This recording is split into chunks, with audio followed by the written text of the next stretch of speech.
Good day, fellow students in criminology.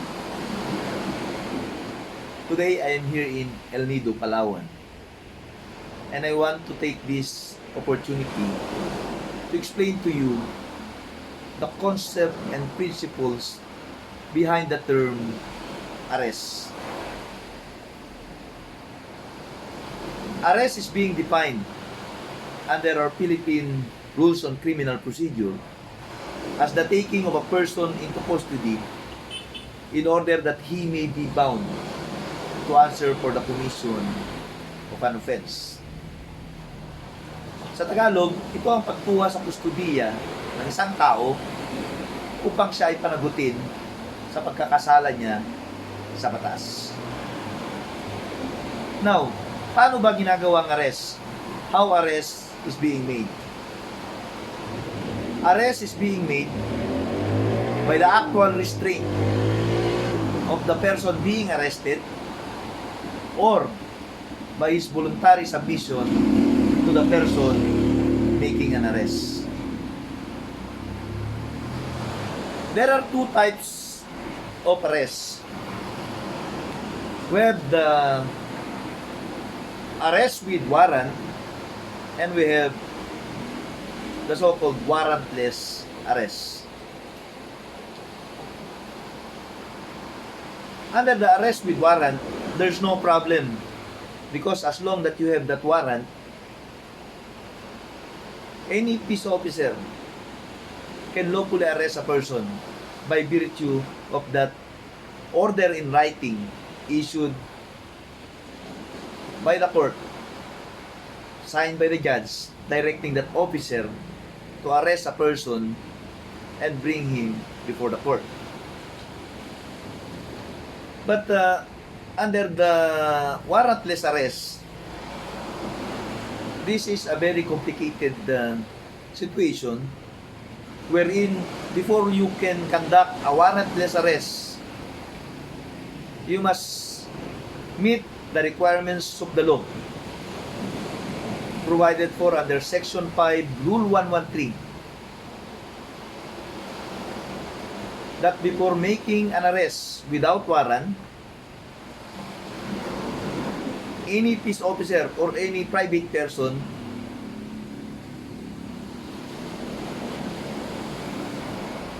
should be required to meet these circumstances.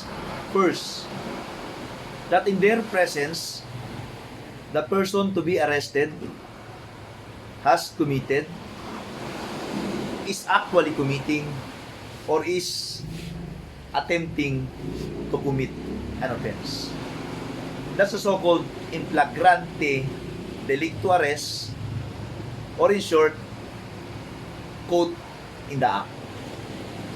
So in that circumstance, we don't need an arrest warrant. We can arrest a person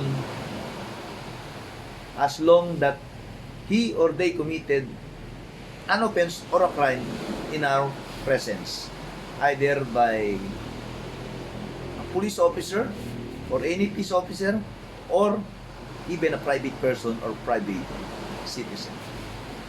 Number two circumstances, we can arrest a person without warrant if an offense has just been committed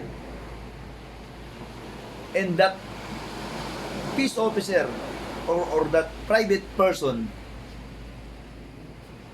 has probable cause to believe, based on personal knowledge of facts, that the person to be arrested has committed an offense. It is popularly known as a hot pursuit arrest, or in other term, it is the so-called press pursuit arrest. The third circumstance that we can arrest a person without warrant is the so-called escapee arrest. When a prisoner escape or while serving his final judgment within a penal establishment has escaped, or while temporarily being detained for the commission of an offense or a crime, or while being transferred from one institution or penal institution to another, has escaped, any person or any peace officer or any private individual or private citizen can arrest that person. So, we have in flagrante, hot pursuit, and escapee arrest. So, without meeting those circumstances, we cannot arrest a person without a warrant of arrest. So after arresting a person, what should an officer or a peace officer or a private officer must do? He must deliver that person immediately to the nearest police station. For what? For the conduct of the so-called inquest proceeding to be conducted by the office of the prosecutor for the determination of so-called probable cause for that prosecutor to determine the validity of that warrantless arrest. And if probable cause exists, then an information should be filed in court. And that information is being defined as an accusation in writing, subscribed by the prosecutor, and filed with the court. After filing that information in court, the court will now take jurisdiction over that arrested person, and that court can now issue a so-called commitment order for that person to be committed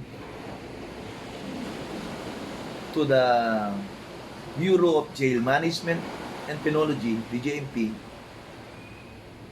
while his case is pending, if no bail was posted for his liberty. But if the person posted bail and he failed to appear in court, an arrest warrant can be issued by the court for his immediate arrest. So that's the basic concept of the term arrest under the Philippine jurisprudence and criminal procedure. So that's all. Thank you. Have a good day. And please like and share.